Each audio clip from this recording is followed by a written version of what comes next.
So I thought I'd start by sharing a story from the suttas with you.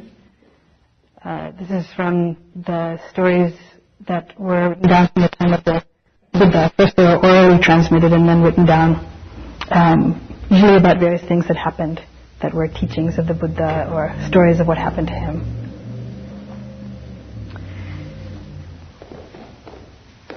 So this is one that's about one of the shortest and pithiest teachings that the Buddha gave that made someone enlightened. So might be a good one for tonight. So I've heard that on one occasion, the Blessed One was staying near Savatthi in Jeta's grove, Anathapindika's monastery. So I always start out by saying where the locale is, right, these stories. Now at that time, Bahia of the bark cloth was living in Supraka by the seashore. He was worshipped, revered, honored, venerated, given homage, a recipient of robes, alms food, lodgings, and medical requisites for the sick. Then once when he was alone in seclusion, this line of thinking arose in his awareness. Now of those who in this world are arahants, or who have entered the path of arahantship, am I one? So arahant is basically an enlightened person. So this guy Bahia is a spiritual practitioner living by the seaside, and suddenly it occurs to him, I wonder if I'm enlightened. Right? So then a devata who had once been a blood relative of Bahia of the bark cloth, compassionate, desiring his welfare, knowing with her own awareness the line of thinking that had arisen in his awareness, went to where he was staying and spoke to him. So this is like a spirit devata. And in this case, in the Buddhist teaching, beings are reborn. So it's saying that this being was actually a past relative of his and heard his question and thought she would come and help him out. Right? And her answer is basically, no, you're not. Right? So it says, you, Bahia, are neither an arahant, nor have you entered the path of arahantship. You don't even have the practice whereby you would become an arahant or enter the path of arahantship. So you are not even close, nor are you on the way. So this is kind of bad news for Bahia, right? So he says, but who living in this world with its devas is an arahant, or has entered the path to arahantship? So basically, if I'm not, who is? Right? Who is and who can teach me this? Right? So then basically this devata says, you're in luck, there's this being wandering around named the Buddha, and you can go and learn from him. So then, now I'm starting to paraphrase, as you can tell, right? So Bahia goes to try and find the Buddha, and at that time the Buddha is going off in his alms round. So the monks would go out with their bowl, once a day, and receive food. And they could only eat this food before noon, so they're kind of on a time schedule, right? So Bahia shows up and says, can you teach me? And Buddha says, well, it's not a good time right now, we're on alms round. So why don't you come back afterwards? So he says, no, I really want to learn. Can you please teach me? I don't know how long my life is going to be. I really am urgent about this. So Buddha says once again to him, just wait. Right after alms round, I'll teach you. Right? And he comes back again and says, no, really, I really need to learn. I don't know when the time of my death is. And so Buddha says, all right. So then this was what he says to him. Then Bahia, you should train yourself thus. In reference to the seen, there will only be the seen. In reference to the heard, only the heard. In reference to the sensed, only the sensed. In reference to the cognized, only the cognized. That is how you should train yourself. When for you there will be only the seen in reference to the seen, only the heard in reference to the heard, only the sensed in reference to the sensed, only the cognized in reference to the cognized, then Bahia, there is no you in terms of that. When there is no you in terms of that, there is no you there. When there is no you there, you are neither here nor yonder nor between the two. This, just this, is the end of dukkha, the end of suffering, end of stress. So Bahia bows, takes this in, and he, according to the story, actually gets enlightened from hearing this. So he really gets it in his heart. He's freed. And then on his way home, he actually gets gored by a bull and dies. So it was good that he had that urgency, right? Yeah. So this is really one of the most pithy teachings, right? So I'll say it again. So in reference to the seen, there will be only the seen. In reference to the heard, only the heard. In reference to the sensed, only the sensed. In reference to the cognized, only the cognized. This is how you should train yourself. So what does that mean really, right? And the seen is only the seen. It seems like one of those kind of obvious and yet cryptic things spiritual teachers say. It's kind of annoying. Like, of course the seen is the seen. You know? So when is it not that, right? When does it go beyond that, and what's the story with that? So you think about just during the sitting that we had here. I noticed that there's various sounds outside, right? It's like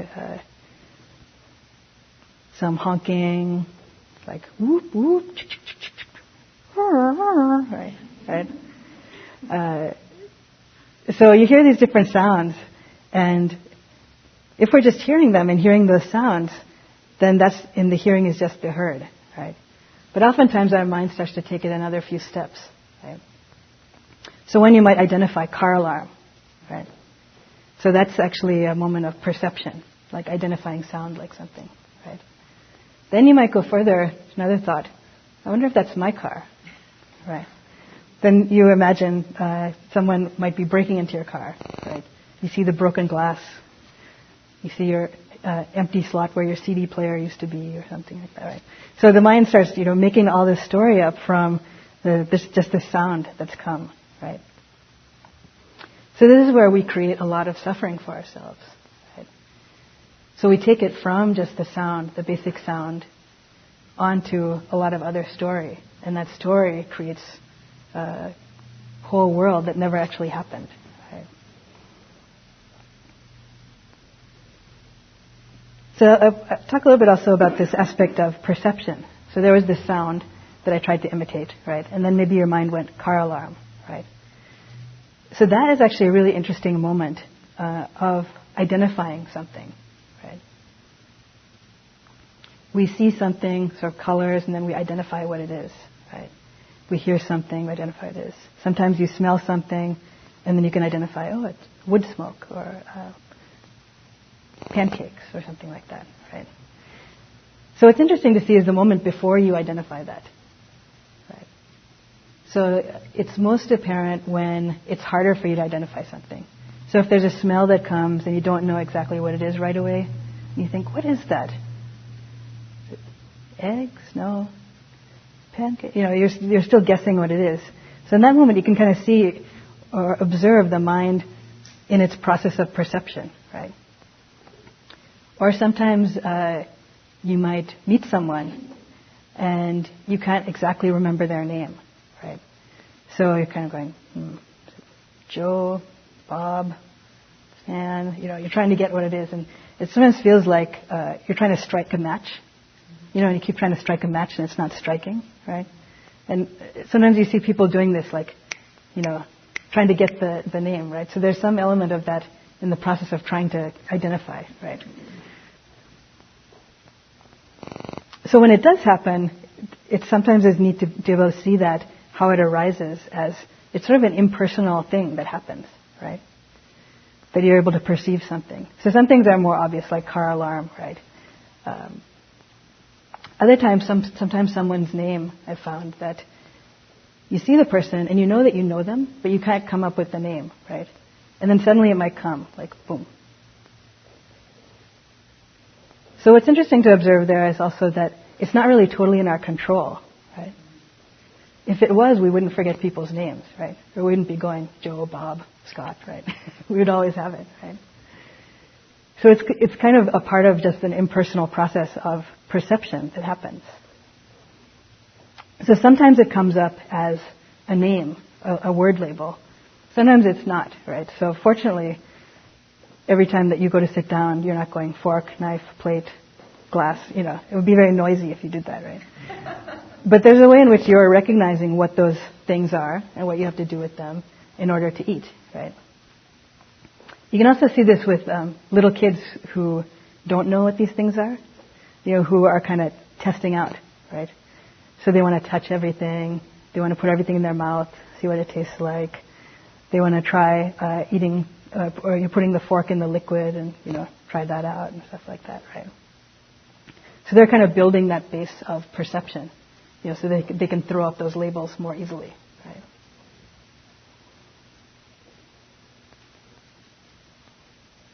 So this is also one of the elements that Buddha talked about in a teaching about 5 skandhas, so 5 different categories of things that it's helpful to pay attention to. So one of them is this element of perception. And particularly interesting is also to pay attention to when we're wrong, right? We misidentify something. So oftentimes we believe whatever pops up in our head as the truth of something, right? And we're pretty confident about that, right? So it can be good to see the times when occasionally something comes up, or maybe frequently, that isn't actually a true perception. Right? So simple ones, it could be someone's name. Other times it could be misperceiving an object. It's easier to see when your mind is sort of quiet, and then you can see something pop up, and it's like, what was that? Right? So I remember being in a meditation center, and when I come out of the meditation hall, there was a kind of water heater thing and a rock and a leaf thing near it. And for some reason, when I stepped outside there, it looked to me like a monkey. Right? But this was in Oregon, right? So it was unlikely it was actually going to be a monkey, right? But whenever I'd come out of the meditation hall, the perception would arise, monkey, right? So the first time I noticed, I just thought it was funny. It's like, monkey? It's not a monkey, right? And then the next time the same thing happened, right? Also I came out and it was like, monkey. And then I started to get annoyed at the misperception. It's like, I already decided that wasn't a monkey. Now why is it still saying monkey, right? Next time again, monkey. Like, oh, not monkey, right? So we're getting angry at the perception that's arising that wasn't really true. So then I was able to see, actually this is just coming. This is just a conditioned, some kind of conditioned aspect that's wrong, right? Conditioned perception arising that's wrong. And it's continuing to arise even though I know it's wrong, right, for some reason. So this actually happens to us in our life, relatively frequently, right? And it also causes us a fair amount of trouble when we misidentify like that. And it can happen both on sort of a small scale and on a large scale. Right? I was teaching this class through my job in Contra Costa County, and it was like a nonprofit management thing.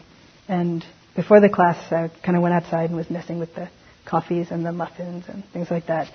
And then someone came into the class who was a little bit, she was a little bit late and kind of flustered. And she was really upset because she couldn't find the place easily. And so she started yelling at me the place is really badly marked and you should have put up signs and why didn't you, so on and on in this vein, right? So fortunately I wasn't taking it personally. It wasn't actually my job to do that at all, right? So I was able to be very sympathetic, and she found it hard to find a parking place. I was like, yeah, it's really frustrating when you can't find a parking place. Did you try the street across the way? She continued on for a while, and then she decided to go out and look for a parking space. So then when she came back in, actually I'd already started the class, and she was really surprised to see me as the one teaching the class. So she basically thought I was the muffin girl, right? And the muffin and coffee person who it was okay to yell at, I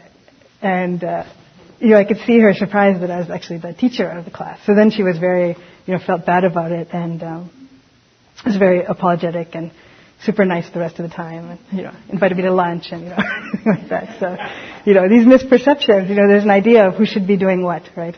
Or I think you're this person or that person, right? So you can get in trouble in that way too. Right? So basically, we should not always believe our perceptions.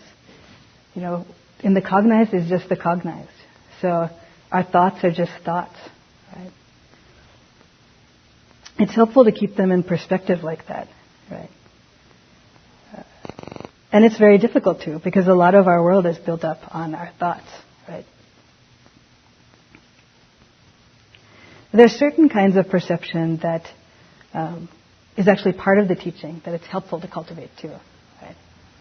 So both perception of an object, but also sort of perception of a pattern, right? So if you're just beginning in meditation and trying to think about, how should I develop the practice? What am I supposed to be paying attention to when I'm outside of meditation? There are actually a number of different patterns that can be helpful to start to notice around. Right? So noticing patterns is actually, according to sort of different educational theories, like a way that we learn. Right? So a way you get good at something is by getting better at recognizing patterns. So for instance, I don't know if anyone here plays Scrabble, the game Scrabble, right? So the people who are really good at Scrabble, it's not necessarily that they have the biggest vocabulary or that they can, look at all the letters and individually go through them, but they're actually good at quickly recognizing patterns of what could be a word, right? So, like ing is a common ending of a word, right? Or re is a common beginning of a word in English, right? So if you're like a Scrabble player and you see those things, like, oh, okay, I might have a big word, right? Or also in chess, right? People notice different patterns about the movement of chess pieces. Like, so it's more than just being able to see one individual move, right? Being able to see like some whole pattern of how things are playing out, right? So in whatever that you're doing in your life, you probably have developed certain awareness of patterns, right? Even driving, right, to be safe, you notice certain patterns of traffic and so on, right? So here's some of the patterns that are helpful to notice about the way things are in Dhamma. Right? So one is the 3 characteristics of existence. So number 1, everything changes. Right? Anicca. So this is one that is sort of more intellectually obvious to us. It's like, yeah, of course everything changes. That's true. We know that, right? But there's a way in which, if we really got that, we would really not suffer as much as we do. Right? So the other one is anatta, or the teaching of non-self. So if everything is always changing, then there's not really one solid, continuous thing in any of us or in anything. Okay. That's basically what that one is. And then the third one is dukkha, or either unsatisfactoriness, stress, suffering. So because everything is always changing, our relationship to phenomenon, if we're seeking some permanent happiness in that, will always lead to unsatisfaction. Right? So what would it be like if we actually perceived this pattern? Right? So let's look at change. So with anicca, so take this thing here, right? This like wooden stand thing. So right now, there should be a better name than wooden stand, but we'll call it the wooden stand, right? Podium, maybe? Podium, yeah, okay. So right now it's called podium, right? So we look at this thing. It looks like podium. But if you cast your mind back to the origins of podium, right? You can imagine like a little seed was planted in the ground, grew up to be a plant, grew up to be a tree, right? Tree is cut down. That's made into lumber, made into different planks. Right? Planks get taken on big truck to a factory. Factory, they get assembled in some way, sanded, coated with some kind of coating. Then it's in the podium shop. Gil goes shopping one day for podium, sees this podium, brings it back, puts it here, right? So that's the story of podium until now, right? Then future of podium could be something like this. So podium lives its very useful life here for next 10 years maybe. Starts to get a little worn around the edges. The sheen starts to go off it. Another 10 years, starting to develop splinters. board of IMC says that's too dangerous, podium. Now it's time to recycle, right? So it gets sent off to trash or recycling kind of thing, where it then starts to decay more, right? So podium starts to become a little more shaggy on the outside, more splinters, starts falling apart, turning more pulpy. Podium now sitting in the rain a lot, right? Getting all mushy, right? Then little insects come to live inside of it, right? Then it becomes pretty much like a pile. Slowly pile wears down, dust, right? Then gone, right? So that's the story of podium right now, right? So right now we see it like, oh, this is podium, right? This is a thing. But actually there's this whole trajectory. And at the moment it's true, it is a podium, but it's not like it's a solid, continuous thing, right? And actually it's the same with us too, right? It's a little bit less pleasant to reflect on that, you know. Go through our own story in this way, but you can probably extrapolate, right, from the story of podium, our origins and where we're headed, right? Like same thing. And it's the same thing with like every object in this world, like everything in the world. You know, comes into being, lives out a life, you know, and an ending. So our perception is usually of at the moment what it is, like who different people are, what things are. And it's not wrong, but it's only part of the story, right? So if we actually saw that things were changing all the time in some way, then our attachment to it being just the way it is would not be there as much, right? So we could enjoy podium in its current podiumness. And then when it started to decay and become actually more like wood pulp or something, then that would be okay. It would just be the way it is, right? So most of you are probably not attached to this podium so much, but you can think of many other things in our lives, or people in our lives, or our own bodies, in which we're very attached to it being a certain way, right? Like I want my hair to stay this color, I want my body to stay this certain way. Sometimes it's I want my body to not be this way, right? You know, but it's all just a moment in this whole process, right?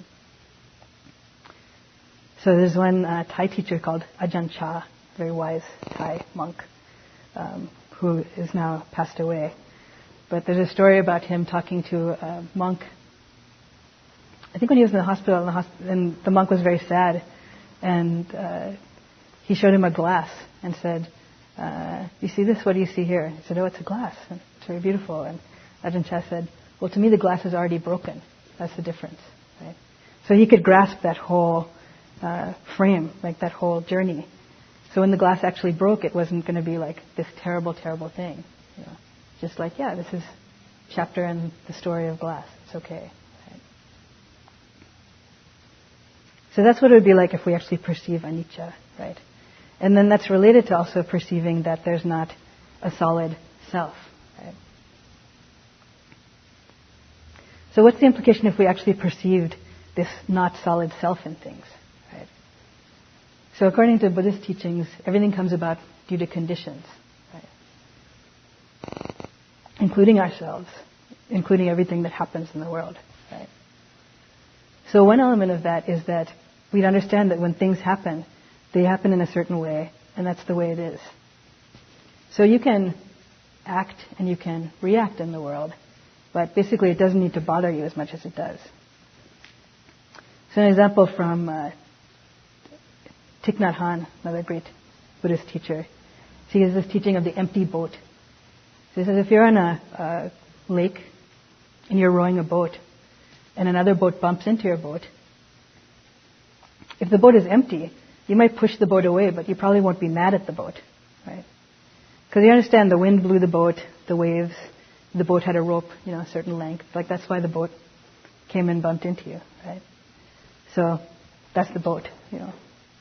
But if the boat bumps into you and there's another person in the boat, then you get really mad at that person, right? Like, hey, why'd you row your boat into me? Didn't you see me coming? Oh, you know. So if we really understood this aspect of non-solid self, that things happen because of conditions, actually we could take action in the world more like pushing the empty boat away, right? So it's not that you don't push the boat away, you know, the boat has bumped into you, it needs to move. But you can do it without such a big, huge sense of added, right?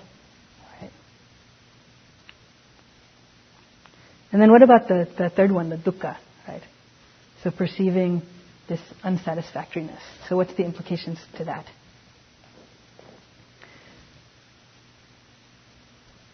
So with the monks, Buddha was fairly hardcore about this. Said,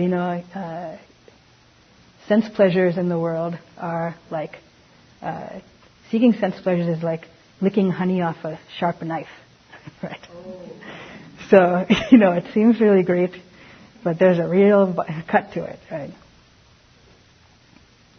On the other hand, what does this mean about dukkha, unsatisfactoriness? So some of you may have heard this story of the Buddha's life.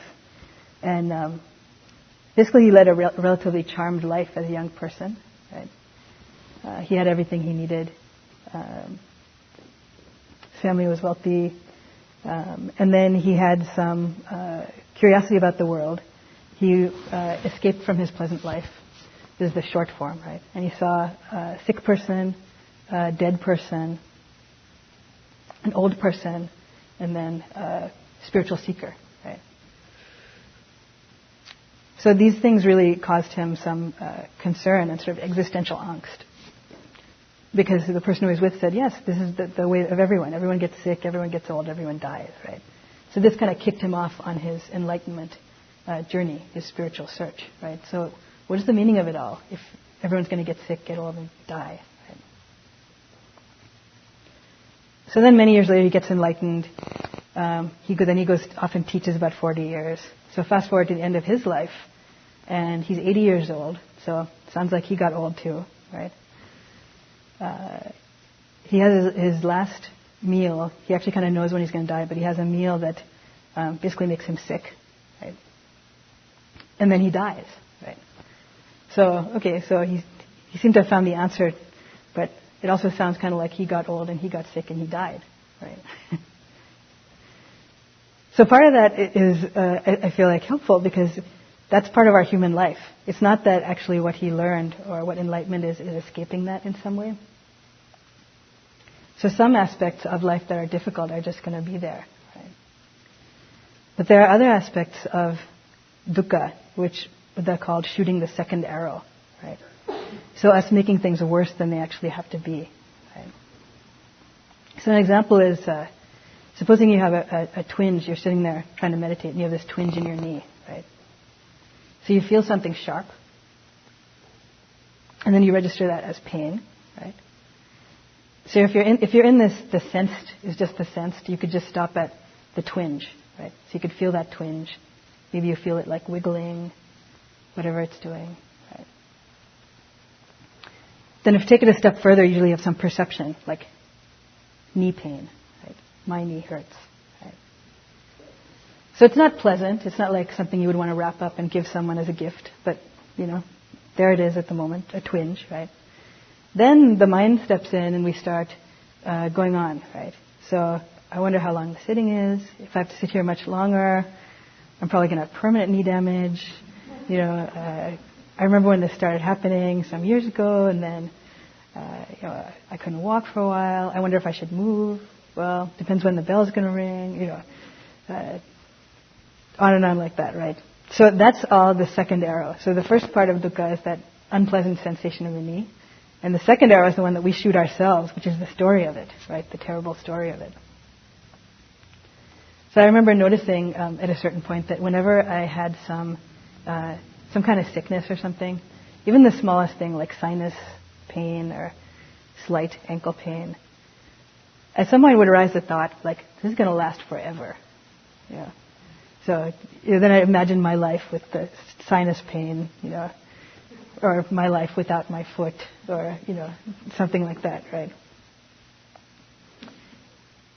So then, more recently I noticed that it sometimes arises still, but I can just laugh at it because it's just a thought, right? It's like sort of an expected visitor whenever I have some kind of physical pain or sensation, right? So that is just seeing that as a thought is in the cognized is just the cognized, right? I mean, it's just sort of like a funny friend that visits every time there's a pain, right?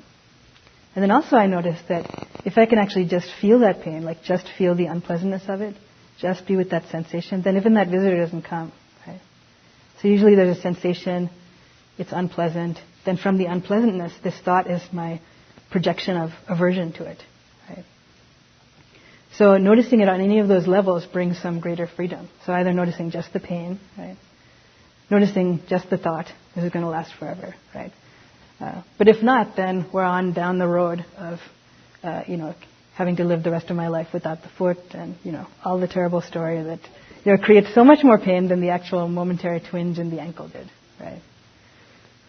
So if we lived our lives with that perception, then we would see that we don't have to shoot that second arrow, right? I think Mark Twain said, like, some of the worst things in my life never happened to me, right? Right? Like, we make up these stories and then, So you can kind of reflect on this in your life. So, this aspect of change, seeing things in their larger context like this. Reflecting on anatta, or not permanent self. That can be a sort of harder one, but a related kind of thing. And reflecting on this dukkha, how do we relate to things in this way? Other patterns that are helpful to pick up. Wholesome and unwholesome mind states. Right? So knowing when what's arising in us is wholesome, knowing when what's arising in us is unwholesome. Right? So this is another kind of pith instruction of the Buddhas according to what is right effort. So knowing when something wholesome has arisen, and then knowing the conditions to cultivate that along. Knowing when something unwholesome has arisen and letting go of it, and then avoiding the conditions for that to arise. Right? So wholesome is states like generosity, loving kindness, compassion. Right? Unwholesome states like hatred, fear, irate anger, things like that. Right? So just even to know when is that arisen, right, is very helpful. And that's also some manner of perception, right? Similar to how we perceive, someone's name, or we perceive objects. We can start developing perception of different mind states, different states as they arise in ourselves, right? In our mind, in our body, right? And this is where actually the sitting meditation can be really helpful, because you get to practice in kind of like laboratory conditions, right? So it can be hard in the world if you're going around and driving and stuff to be able to track all of your emotional life while you're doing other things. So the sitting meditation is like a good capsule in which there's nothing else you have to pay attention to. So it's easier to pay attention to, like, well, what is this mind state that's arisen, right? And oftentimes as you're kind of rehashing, the day's rehash comes up, right? Maybe something happens in a memory that makes you mad, and then learn how to feel that. Learn how to feel that, learn how to recognize that, right? Recognizing that state, like, okay, this is anger, this is what this feels like. Like, learn how to track fear, this is what this feels like in my body, right? Also good to learn how to track the positive, wholesome, right? This is generosity, this is what this feels like, right? This is loving kindness, this is compassion, right? So developing that kind of perception is really good, because that helps you then when you're out in the world doing more complex things.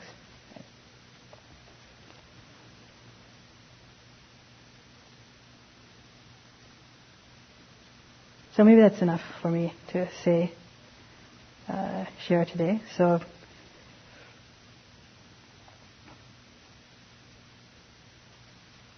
you can practice either with this bahya thing, and the seen is just the seen, heard is just the heard, cognized is just the cognized, sensed is just the sensed. So experiment with that, check it out.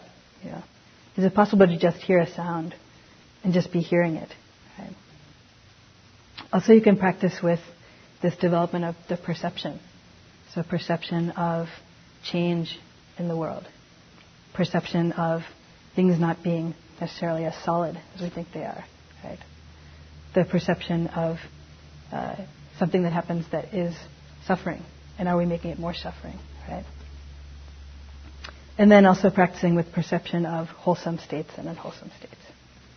That's kind of a lot to do, but whichever one grabs you, whichever one is most interesting to you, check it out this week and see. So I'll leave time for some comments or questions.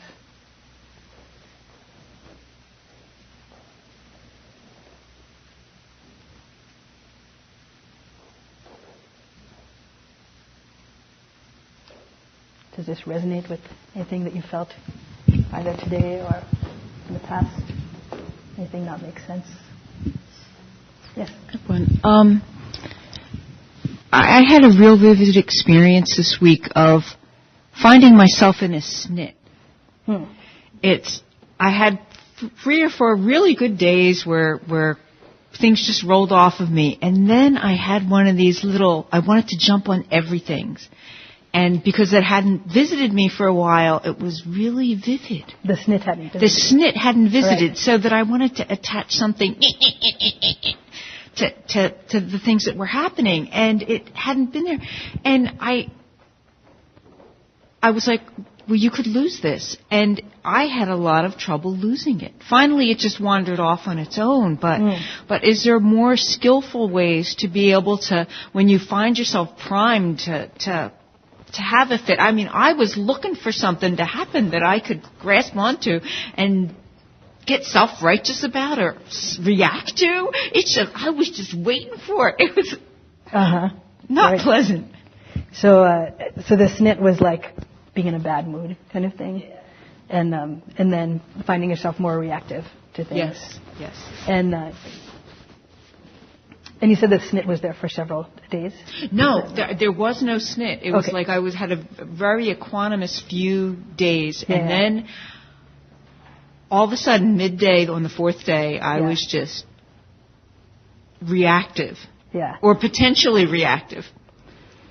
So it's good that you recognize that. So that's actually an unwholesome mind state of some sort, whatever it is. And it's good to also know what are some of the conditions that created that, if you can, right? And then, of course, avoid those conditions. So like, I know some of those conditions for me are like not getting enough sleep, right? Not eating, being really cold, right? So, there's some physical conditions that as humans tend to make us tend towards snit, right?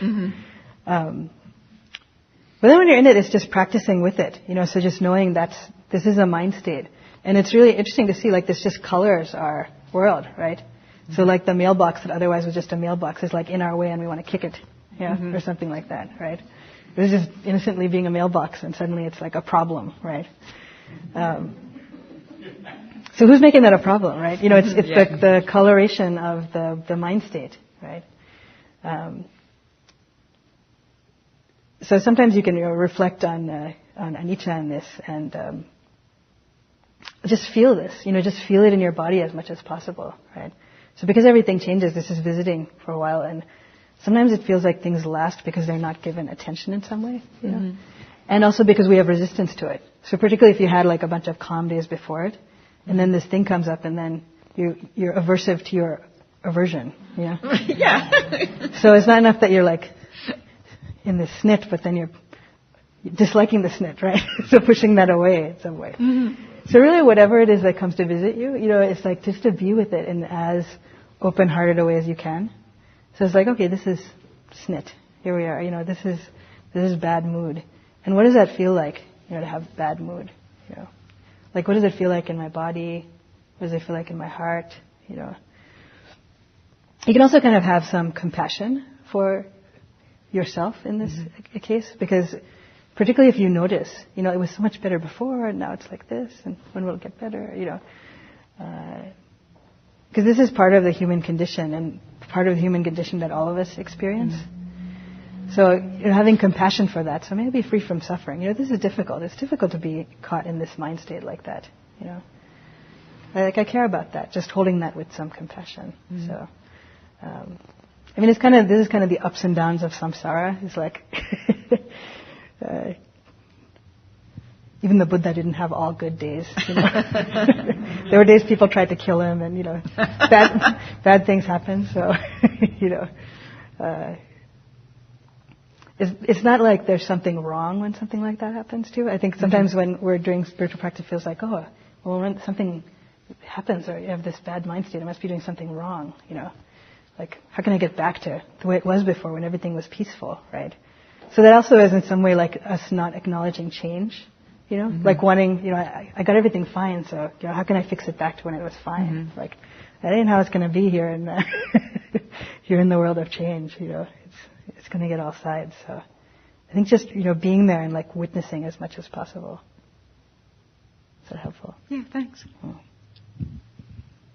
Yeah.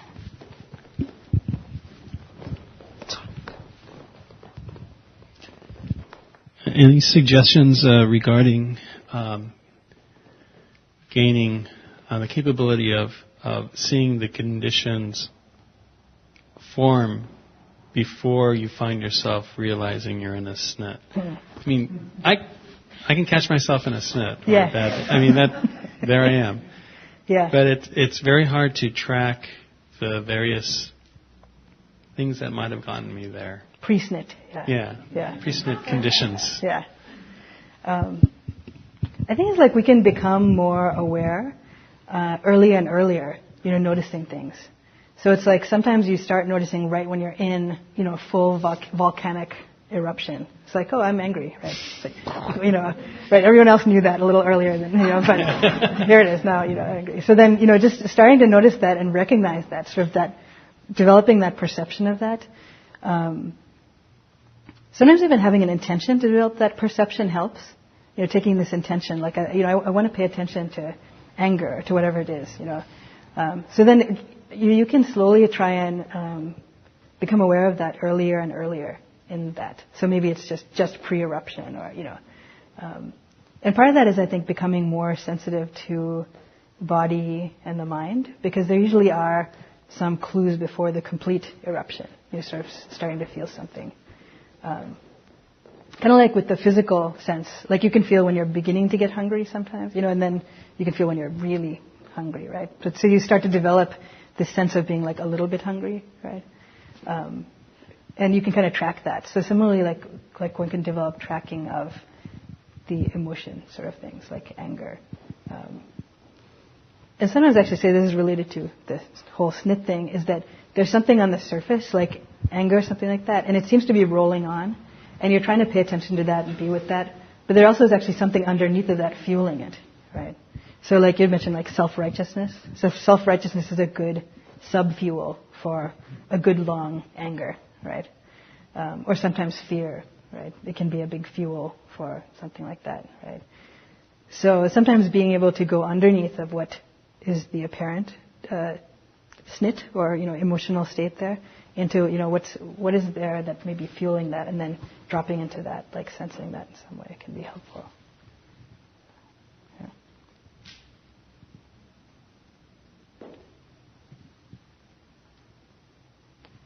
Others? Comments? Questions? I have another question. You're highly trained in the business world, MBA and stuff like that. And how do you balance just the enormous amount of planning and work with practice? That's a good question. So planning is actually just thought in the mind, in the present, right? So in the cognized is just the cognized, right? So I think the more that we can be with what is actually happening, then the more sort of planning, things like that, can sort of take their place, as opposed to being continuously done in a way that is fueled by some like ongoing anxiety or something like that, right? So in this cognized is just the cognized thing, means that in Buddhist teaching, the mind is a sixth sense, right? So you have your smelling, tasting, feeling, seeing, hearing, right? Regular 5 you learn in first grade, right? And the sixth one is the mind and all mind objects. So mind objects includes images, memory. Memory is just a thought in the present using the mind door, right? Planning is just a thought in the present using the mind door, right? So in that way, it's just like any other thought that can happen. But what I've noticed with the planning is that so the more that you allow yourself to sort of proliferate on things, like a lot of planning can get out of control because there's some fear behind it or something like that. It doesn't sort of take its place, But when you can be more in the moment, then you can kind of like, now it's time for planning and planning time. And then, let it go because it's just thoughts. Then also realize like you can make the plan, but the plan isn't actually the future, you know. So then you make the plan, and then things might happen differently. So let it play out. Right? So this can also be interesting too, is to notice, like if you're sitting in meditation, or even just in your life, like you have all these ideas about what's going to happen, and you might spend a lot of time like ruminating on that. Like you're kind of investing a lot of energy into paying attention to your thoughts about what's going to happen.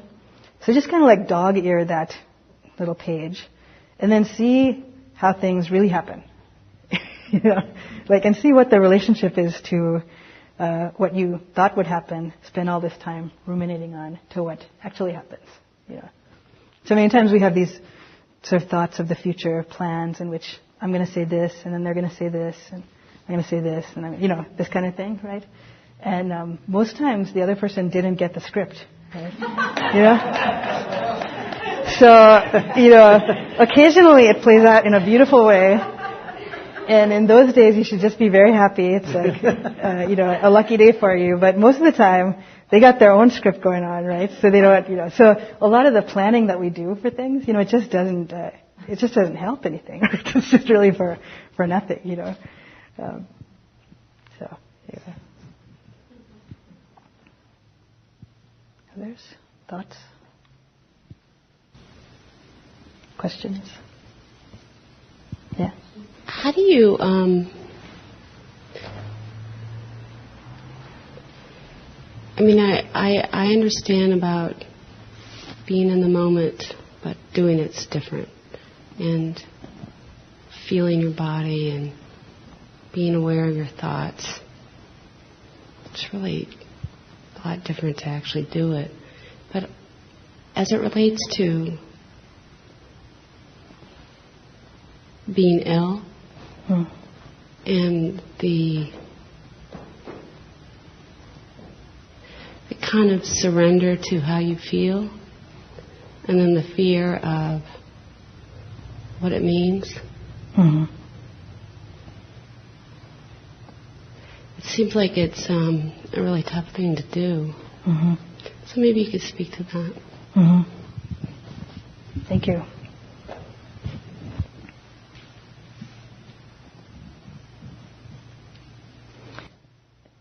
I think part of the teaching that's helpful is to recognize that, you know, like you're saying about being in the moment, you know, there's a theory of it, right? And then it's hard to do in practice, in particular in difficult circumstances, right? But actually that's all that exists is the moment, right? So there's the experience of the physical body, there's the experience of what we're hearing, what we're seeing, so on. And then, you know, like I was saying, that there's the mind and the mind objects. And all of that is actually also happening in the moment, right? So anything that we imagine outside of that is still happening in the moment, you know, thought in the moment. So with being sick, it's like there's the experience of the physical body in the moment. And in some way, the most compassionate thing is to be able to be there to whatever extent we can with that experience, right? And then usually there'll be some amount of thoughts about that, oftentimes fear, right? Because unpleasant, difficult experience, and then maybe also some information about, you know, it's this disease and it has this prognosis or this projection and so on, right? So it's a tough balance, I think, between you know, having to make plans and make decisions. You know, like this gentleman was saying, like you do have to sort of make decisions and make plans, but then as much as possible trying to do that and then, you know, let go of it. So recognizing that, you know, the thinking part, like thinking is very useful, I think, for stuff in our regular life. And perception is very useful, right? It helps you figure out which is your car and, you know, which is your house, right? Which are your shoes when you leave here and so on, right? But then there's all this added stuff that we create, you know, so it's really like the stories or the fears or so on, right? And it's hard to differentiate. Like if you're feeling really sick and you know, you're trying to do as much as you can to get better from it or get information and stuff, like how much is spinning out and how much is really wisdom, right? So I mean, all you can do with it is sort of the best that you can, I think. And as well as the awareness sort of practice of being in the moment, I think it's really helpful to do this compassion practice, you know, or loving kindness practice. Because this is really one of the elements of being a human that's really difficult, you know, and that all of us to some extent experience. Like you have this physical body And the physical body sometimes gets sick, and it's really not in our control. I mean, we can do things, we can create some conditions to keep it healthier and exercise and eat well and stuff like that, but that is still no guarantee whatsoever, right? So I think there's also some danger in spiritual life or spiritual circles, is sometimes then people get into the sense of like, well, I could make myself better. Like if only I was more spiritual or, as a better practitioner, like I would be totally healthy, right?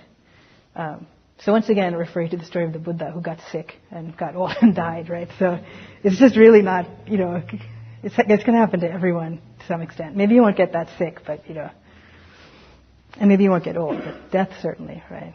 So, some compassion for ourselves as just embodied creatures, and sometimes I think feeling that connection with, even not just humans, but like all animals, any sentient life goes through having difficulty in some way, right? Like we're actually these really kind of delicate creatures, And you can kind of take it for granted if you have a life in which you get to eat pretty regularly and you have fresh water regularly, right? But, go for like more than several hours or, a day without food and like you're feeling it, right? Like start to suffer, right? I work downtown and today the water shut off, right? Downtown San Francisco for like some main broke and this and that, right? So for a couple hours the water was out and suddenly I was like, wait a minute, no water, and I realized like humans need water, humans really need water. It's not good for us when there's not water, right? So it's kind of like, I think sometimes when you're sick, on a positive way, like you're actually able to touch into that delicacy of life in a way that a lot of us take totally, disregard. It kind of bring you into contact with that. Like there is this poignancy of all of our lives, like this Bahia. He got it. He's like, I don't know when I'm going to die. And, it was good. He was so urgent about that because he got gored by a bull 5 minutes later, right? So, there's just this poignancy that this is part of us not, I think, being able to perceive the change of life is that we usually project when we're healthy, we're going to be healthy, Like I usually take for granted my foot until it starts to hurt, right? I project its continued health and service, in walking around, and then it starts to hurt and suddenly you notice it and it's like a big problem, right? So you just kind of do the best that you can with it, I think, both in the awareness practice, but also really the heart practices are really important. So, loving kindness.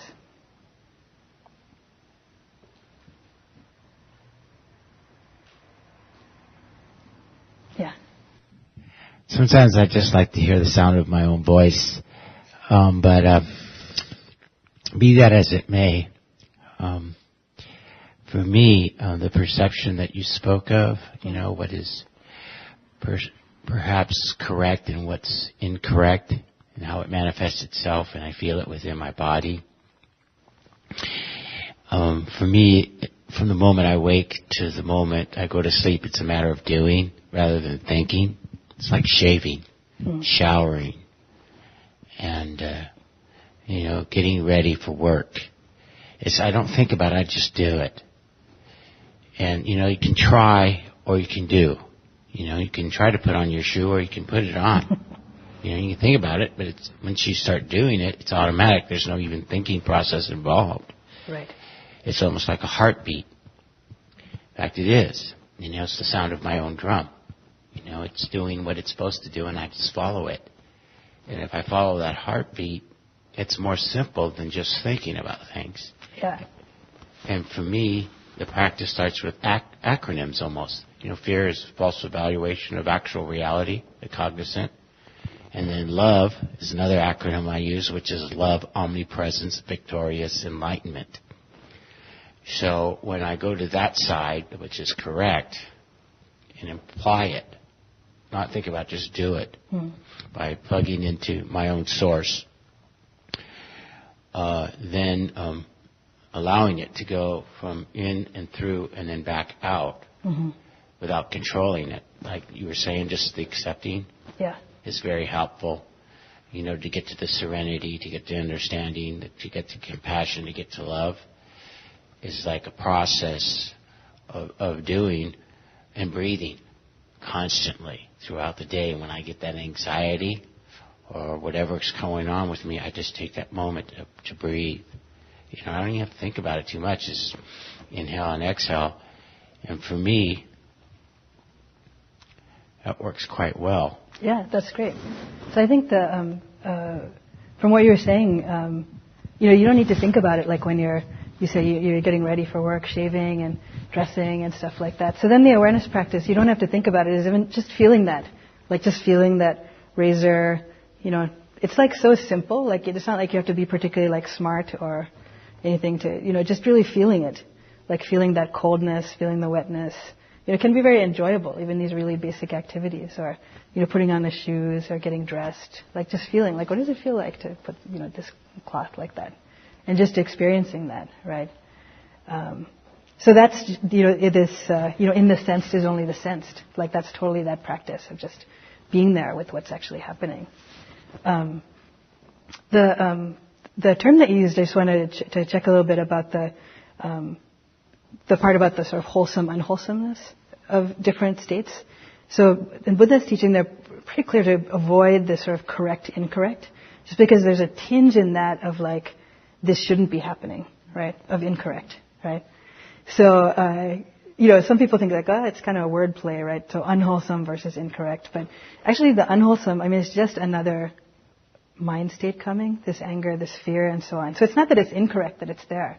Like the fact is it's there, accept it, like that's part of our life too. But also the recognition that, the wholesome states lead to us doing things, saying things that are more wholesome, like more beneficial in the world.